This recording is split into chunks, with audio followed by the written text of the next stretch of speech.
This is where I almost wanted to talk about the corrosiveness of fan service and this idea of making a movie for the fans. So I was thinking of our friend Ryan who's never seen a Star Wars movie, or my mother who's never seen a Star Wars movie.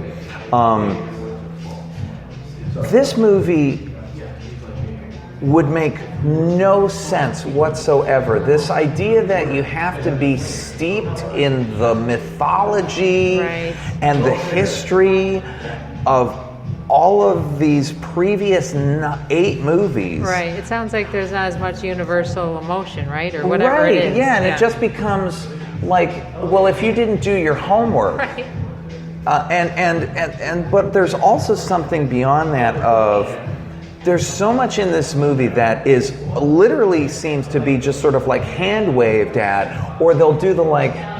So the big, I'm not going to spoiler it, but so a big bad from the previous trilogy comes back in this one, and they go, well, he's back. How? I don't know.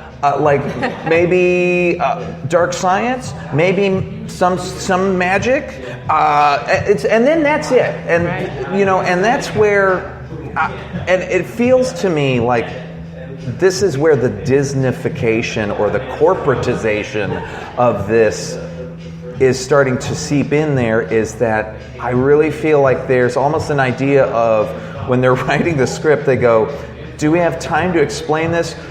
Don't worry about that now in these movies. We're going to explain that in this Disney Plus spin-off series. We're going to explain it in this video game. We're going to explain it in this comic book. And that's not fair to the audience. And I feel like that is not art. No, it's not. No, that's not good storytelling. No, it's marketing. That's great marketing, but that's not great art. That's not great movie making. That's not great storytelling. Right. If you're going to take me to 5 planets, why can't you tell me where this guy came from? Right. Right. Well, and then there's so much. There is some quote unquote fan service in this movie that I actually think might be some of the strongest things. But like one of the things is. There's 2 main characters. I'll just tell you now because it's fine, because there's nothing happens to them. But so we're made to think Chewbacca. I don't know if you remember. Oh, I know Chewbacca. I'm going. Sure. So there's a scene where everyone thinks he's died. And like for me, that was a moment where I was kind of all of a sudden, like for the first 30 minutes, I remember it was so frantic, and I was just like, what is happening? Where are we going? Where are we going? And I was literally starting to think like, oh no, is this just straight up bad? Right. And then it settles in a little bit, and I started to like groove into it. And then when this thing happens where this transport blows up and you're made to think that Chewbacca's on it, I was like, oh, cool, we're going there. Okay, like here we go. We're going to lose some people, like we did in the original trilogy. But literally, it's like 6 minutes later. It's like, nope, he's fine. Yeah. And then later, like there's something in the trailers. They even set up this big thing where C-3PO has to have his memory wiped in order to recover this information. Blah blah blah. So he in effect is, and he has this really effective scene where he's making this sacrifice because he realizes that he's going to forget who his friends are, but he's going to be able to help them save the world. Like this little droid is making this sacrifice for the greater good. And like to me, that's when Star Wars is at its best, is this idea of no matter how big or how small you are, you matter, and you can make a difference to this grand story. And again, that is just like in the push of a button is undone literally about 5 minutes later. And it was just like, oh man, what are you doing to me here? Like this is just not good. And so it's just this lack of stakes, which takes me back to like in the original trilogy, it's for kids, and George Lucas does acknowledge that. But even in the prequels, there are stakes. We lose people who we care about, and it's the idea of how do you introduce kids to adult themes, and you can you shade them from the full brunt of it, but you're still exposing them to the idea that then they, as adults later, can unpack. Sure. This one is just literally like, don't worry about it. Everyone you care about, it will be fine. Right. It's fine. Everything's fine. And that's not real. No, exactly. In any way, shape, or form. And so the big thing, my biggest problem with this movie has to be, there seems to be the way that this movie, again, the lack of the overall arc, the way that this was sort of, have you ever played the game or have you heard of Exquisite Corpse? No. The writing game. So it's a writing game where you write a sentence, you hand it to the next person, and then they write a sentence to sort of purposefully, like, usually it's more fun if you try to undo or you subterfuge, you try to subvert what that last person just wrote, and it goes back and forth. And that's what this feels like. It feels like no one was in the same room when this movie was being conceived of or written and executed. And the way it goes from J.J. Abrams to then Rian Johnson, who is literally given sort of carte blanche. The first movie they have J.J. Abrams, but you also have Lawrence Kasdan, who's like OG great writer-director, co-wrote Empire Strikes Back and Return of the Jedi, and obviously also directed and wrote The Big Chill and I'm blanking, but like a great like a giant of cinema. Then you have Rian Johnson, who is one of the most interesting younger voices, sort of semi-auteurist out there. And then this third movie, it's so troubled from the beginning. It was originally going to be done by Colin Trevorrow, who's done some interesting movies, including Safety Not Guaranteed and The Book of Henry. Oh, I like that. Along with, he also did the first Jurassic World movie. I think he did the second one as well. I don't know. I didn't care for those, but that's besides the point. Right. And then he got booted or left. I don't know. It's all shrouded in mystery. But he gets a story credit. But then J.J. Abrams also with his writing partner Chris Terrio, and like that's the thing where probably too many cooks. When that's just it. I mean, that's it. The whole thing. I mean, my first thing when I came out of it, I went, the first act is a total mess. Right. And it seems incredibly script doctored, but I still think he does kind of circle the square or something in the end. And you do get this feeling of, it seems very retcon-y, but it also works, quote unquote. Like, okay, that kind of works in a super clunky way, but she kind of did it. And so, man, I've just gone on forever about this, but... No, it's interesting, though. I mean, it's something that's meaningful to you as like a whole series. And that's like... It's always a shame when you think, why didn't they get together and say, is this a good story?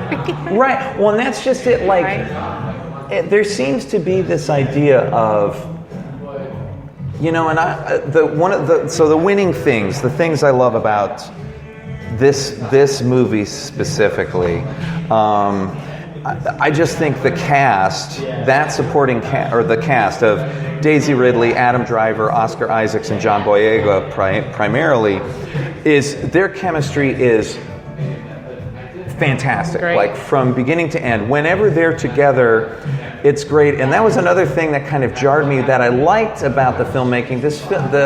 When those three characters, when Oscar Isaacs, Daisy Ridley, and John Boyega are all together, there's sort of a Robert Altman sort of naturalistic, quippy. Right. It's not you talk like they're talking over each other. It's very naturalistic, and there's like a little bit there's a flair there that like gets me in. But then there's just that to go back to how this was written. What really doesn't work for me is this seemingly trying to undo a lot of what was done in the previous movie in Last Jedi.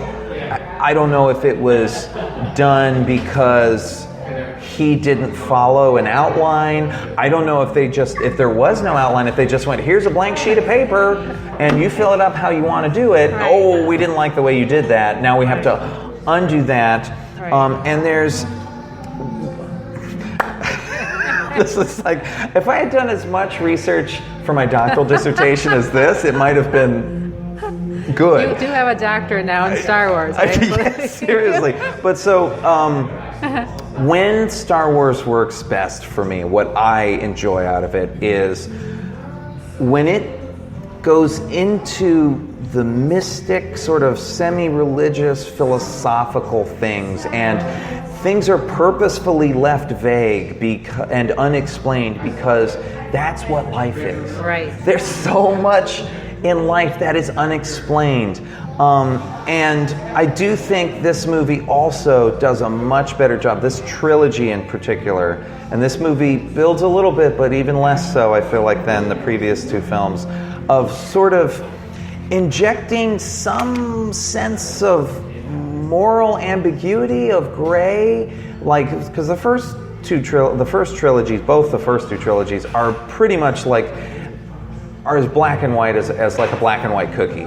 Like, I mean, it is just straight to, like, your clothing options basically seems to decide where you fall on the moral compass. Right. But, you know, these movies really, they did a good job of, like, the characters reacted in ways that I didn't expect, which then that seemed to upset some of the hardcore fans, which, okay, but, like, I don't know, do you just want this, like, do you just want the same story again? Do you want the whole thing sort of just preserved in amber?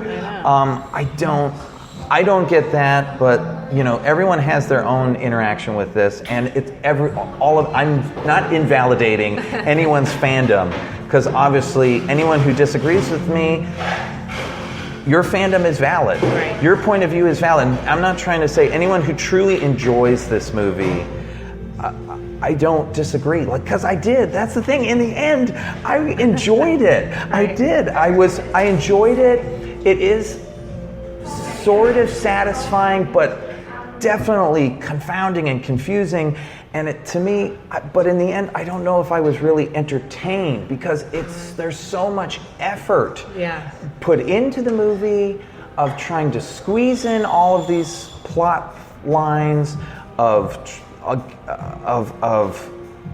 my gosh, like Clem, of trying to also clearly, I mean, I think that they were set back by the death of Carrie Fisher in real life, where then they have to go and get this B-roll footage from the previous two films, and, you know, the real emotional resonance that's supposed to happen in her scenes are just not there, because she's saying these bland, banal, like fortune cookie things of, like, never be afraid of who you are, and never underestimate a droid, and it's just like, boy, that just doesn't ring. It doesn't pay homage to the whole right, story. and it's just like, this means nothing. You're talking like a fortune cookie, and that's not how.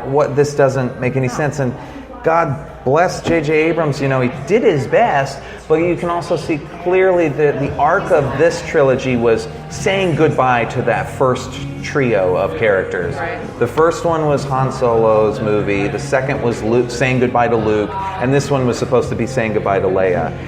And we do, but when it happens, it's just sort of like, wait, what's happening? Why is that happening? Where's she going? How did that? What? So, boy, and I would say, though, like, after all of that, I would say, you know, it is enjoyable, though. There are so much in it that still, like I said, I had to see it twice, because the opening night, I didn't know how much of just my reptilian brain was just taking over, and I was 7 years old again, and just going like, yay, Star Wars, yay, light swords, yay! Sometimes you're so trying to get the picture that you aren't enjoying the movie. Right. So I feel, and so then there was that too of, like, I felt like I had to work so hard the first time just to follow what was going on.